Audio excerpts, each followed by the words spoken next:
Olá, você está no canal Bendito e hoje nós vamos falar sobre um dos melhores reis de Judá, Ezequias. Ezequias tornou-se rei quando tinha 25 anos de idade.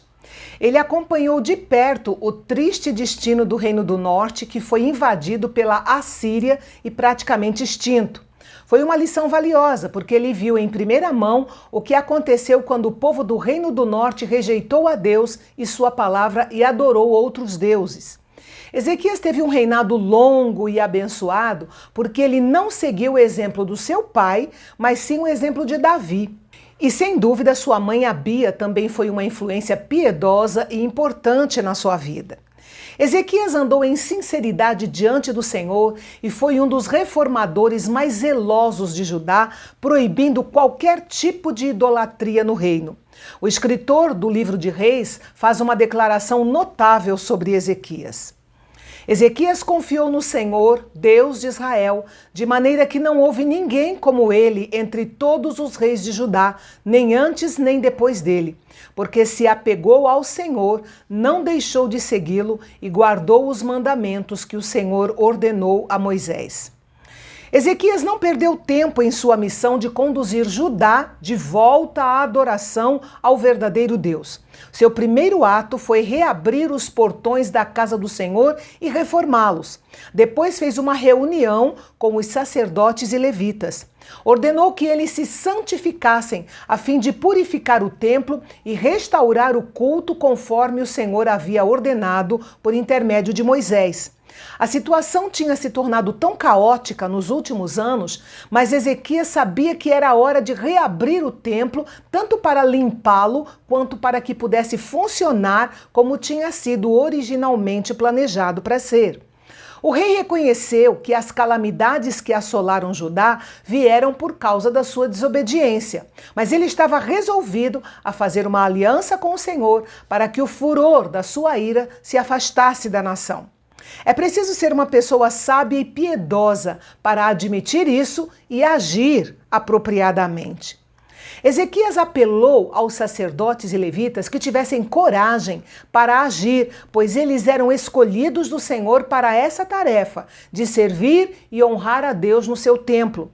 Essa exortação de Ezequias demonstra que eles haviam perdido esse foco.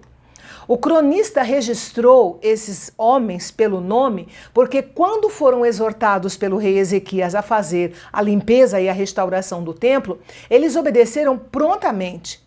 Os sacerdotes entraram na casa do Senhor e tiraram para o pátio todas as coisas impuras que encontraram. E os levitas pegaram essas coisas e as levaram para o vale de Cedron para serem queimadas. O trabalho de purificação do templo levou 16 dias para ser concluído. Se nós desejamos ter um reavivamento na obra do Senhor, devemos começar com a purificação. Ao longo dos anos, indivíduos e igrejas podem acumular um bocado de lixo religioso, ao mesmo tempo que ignoram os elementos mais essenciais da adoração espiritual. Por vezes nós não experimentamos novas bênçãos do Senhor porque estamos preocupados em fazer algo inédito, quando na realidade precisamos voltar para o centro da vontade de Deus manifestada na sua palavra. Depois que o templo estava purificado, o rei Ezequias se levantou de madrugada, reuniu os chefes da cidade e todos subiram à casa do Senhor para adoração. Ele mandou trazer os animais para os sacrifícios e ordenou aos sacerdotes, filhos de Arão, que os oferecessem no altar do Senhor. Em seus arranjos para a restauração do serviço de adoração no templo, Ezequias teve o cuidado de incluir tanto a oferta quanto a adoração. Os levitas estavam em pé com os instrumentos musicais de Davi e os sacerdotes com as trombetas. No momento em que começou as ofertas dos holocaustos, começou também o cântico ao Senhor.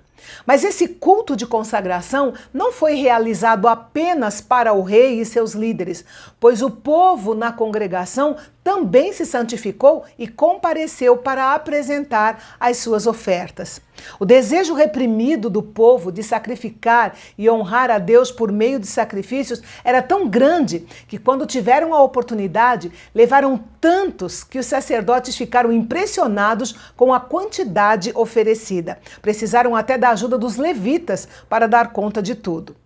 Depois de oferecidos os sacrifícios, o rei e todo o povo de Judá se prostraram e adoraram ao Senhor. Foi um tempo de grande alegria para o rei e para o seu povo. O rei Ezequias e os líderes ordenaram aos levitas que cantassem louvores ao Senhor com os salmos de Davi e de Asaf, porque continham as melhores palavras de louvor que puderam encontrar. E assim se restabeleceu o ministério na casa do Senhor. Isso trouxe grande alegria ao rei e a todo o povo pelo que Deus tinha feito por eles em tão pouco tempo.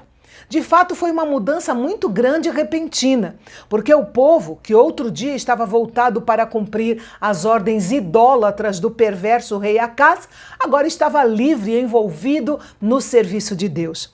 Com certeza, só podia ser obra do Deus Todo-Poderoso, mudando seus corações através do seu Espírito Santo. Agora que o culto ao Senhor no templo tinha sido restaurado e o povo tinha o seu coração voltado para o Senhor seu Deus, o próximo ato do rei Ezequias era reunir mais uma vez o povo para a festa da Páscoa. Mas sobre isso nós vamos falar amanhã, aqui no Canal Bendito, o nosso canal de Fala Fácil. Até lá!